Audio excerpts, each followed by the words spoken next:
यदि झुकिएर पनि रवि र राजा मिल्ने अवस्था आए यहाँ धेरैको बाजा बज्ने पक्का छ, किनकि जनताको नजरमा दुवैको क्रेज अहिले पनि समान मात्र होइन अस्वाभाविक देखिन्छ।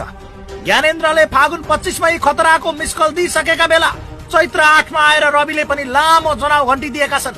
रवि राज्यसँग डराएर थुरथुर हुँदै दुलो पसेको भाष्यका बीच शुक्रबार फायर खोलेका उनले क्रान्तिका लागि तयार रहन आह्वान गरेका छन्। रवि र पूर्व राजा नै एक ठाउँमा उभिएर आह्वान गरे आन्दोलनको आँधी आउने कुरा नकार्न सकिँदैन, किनकि उनीहरूमाथि जस्ता सुकै प्रश्न रहे पनि पक्षमा जनमत बलियो छ। फलत रविले पछिल्लो समय किन नबोलेको भन्ने प्रश्नको जवाब दिँदै भने, गेट रेडी फर रेभोल्युसन। समय आउँदैछ, चाँडै नै म सबैलाई तयार हुनको लागि भन्न चाहन्छु, get ready for the revolution. ज्ञानेन्द्रको ग्याङ सहितको म्याराथन र रविको क्रान्तिवाला शङ्खघोषले अब मुलुक मुठभेद भन्दा धेरै टाढा नरहेको संकेत गरेको छ। समय आएपछि बोल्छु भनेका रविले यो बीचमा पनि किस्ता किस्तामा धेरै कुरा बोलिसकेका छन्। सहकारी ठगी आरोपमा कार्तिक 2 मा प्रहरीले पक्राउ गरेर पोखरा पुर्याउँदा रविले 4 कार्तिकमा अदालत परिसरबाटै देश र जनताको मुक्तिका लागि केपी ओली सरकार ढल्नु पर्ने भनेका थिए। त्यसयता 84 दिन हिरासत बसेर धरौटीमा छुटेका रविले शुक्रबार पाटन उच्च अदालतबाट विगतलाई पनि टपेर केही अर्थपूर्ण अभिव्यक्ति दिएका छन्, जसको सार यस्तो छ। नम्बर 1, सरकारलाई जवाफ।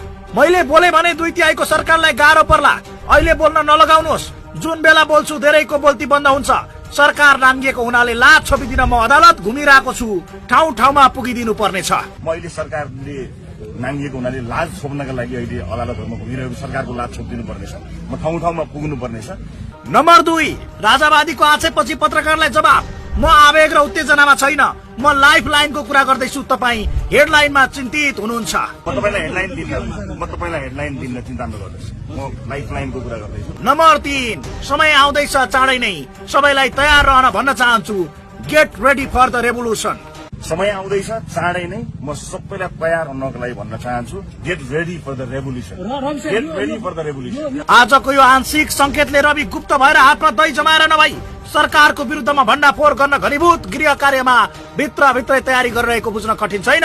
वर्षामा मुद्दा बाँकी रहेकाले पर्खर हेरेको अवस्थामा रहेका उनले त्यहाँको उल्झन सकिए लगत्तै फ्रन्ट लाइनमा आएर सबैको ब्यान्ड बजाउने तयारी गरेको देखिन्छ, किनकि मुद्दा चलिरहेको भए पनि सबैसँग बदला लिनुपर्ने मनसायमा रवि छन्।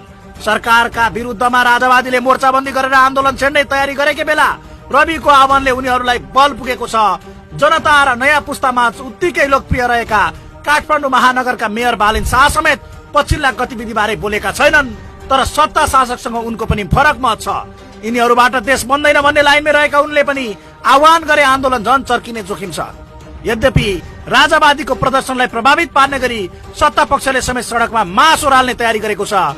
प्रधानमन्त्री केपी शर्मा ओलीले सडकमा हाहाहुहु गरेर हल्ला गर्दैमा व्यवस्था नढल्ने दावी गरेका छन्। अरू केही देशहरूमा जस्तै उथल पुथल हाहु गरेका भरमा यहाँ हुन्छ भनेर नेपाली जनता धेरै लामो समय सङ्घर्ष गरेर बलिदान गरेर एउटा सचेतनताका साथ यहाँ आइपुगेका छन्। त्यसकारण लोकतन्त्रलाई रक्षा गर्ने र सुदृढ गर्ने कुरामा नेपाली जनता पर्याप्त चलाएको छ। ज्ञानेन्द्रलाई सत्तामा ल्याउन बुढेसकालमा जोस देखाएका पूर्व पञ्च नवराज सुवेदीले समेत रविलाई टेको मिल्ने गरी अभिव्यक्ति दिएका छन्। रवि लामिछानेलाई दौडाई दुःख दिने उही सरहको अरू व्यक्तिहरूलाई चाहिँ केही पनि नगर्ने, यो ठिक हो त? ठिक भएन नि। रविलाई अहिले राजावादी भएको आरोप लागे पनि उनले किता क्लियर गरेका छैनन्।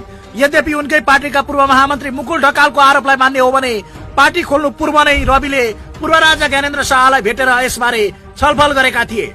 यसले पनि उनको राजाप्रति केही झुकाव हुन सक्ने आकलन छ। एमाले कांग्रेस सरकारले प्रतिशोध साँधेर आफूमाथि हम्मर हानेको बुझेका रविले पूर्व राजाबाट हरियो संकेत पाए धेरै पछि नहट्न सक्छन्।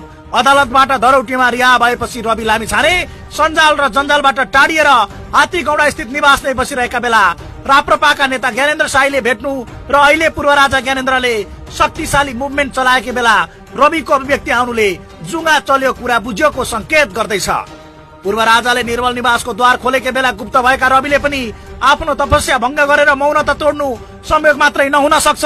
काठमाडौँ जिल्ला अदालतको आदेश विरुद्ध पुनरावेदन गर्न उच्च अदालत पाटन पुगेका रविले खरो अभिव्यक्ति दिएका हुन्। काठमाडौँको स्वर्णलक्ष्मी सहकारी ठगी मुद्दामा माघ 3 गते काठमाडौँ जिल्ला अदालतले रविलाई 60 लाख धरौटीमा रिहा गरेको थियो। लामिछानेले धरौटी माग गरिएको उक्त आदेश चित्त नबुझेकोले साधारण तारिखमा बसी मुद्दाको पूर्वपक्ष गरी पाऊ भनी उच्च अदालतमा आज निवेदन दर्ता गराएका छन्। उनले चितवनको सहारा चितवन सहकारी सम्बन्धी मुद्दामा पनि उच्च अदालतमा निवेदन दिने तयारी गरेका छन्। चितवनमा उनीसँग 54 लाख दरोटी मागिएको थियो। रविले कास्की र रूपन्देही जिल्ला अदालतको आदेश विरुद्ध यसअघि नै निवेदन दिइसकेका छन्। कास्कीमा सूर्यदर्शन सहकारी ठगी र सम्पत्ति शुद्धिकरण मुद्दामा उनले 65 लाख रुपियाँ दरोटी बुझाएका छन् भने रूपन्देहीको सुप्रिम सहकारी ठगी सम्बन्धी मुद्दामा 1 करोड रुपियाँ दरोटी राखेर छुटेका थिए।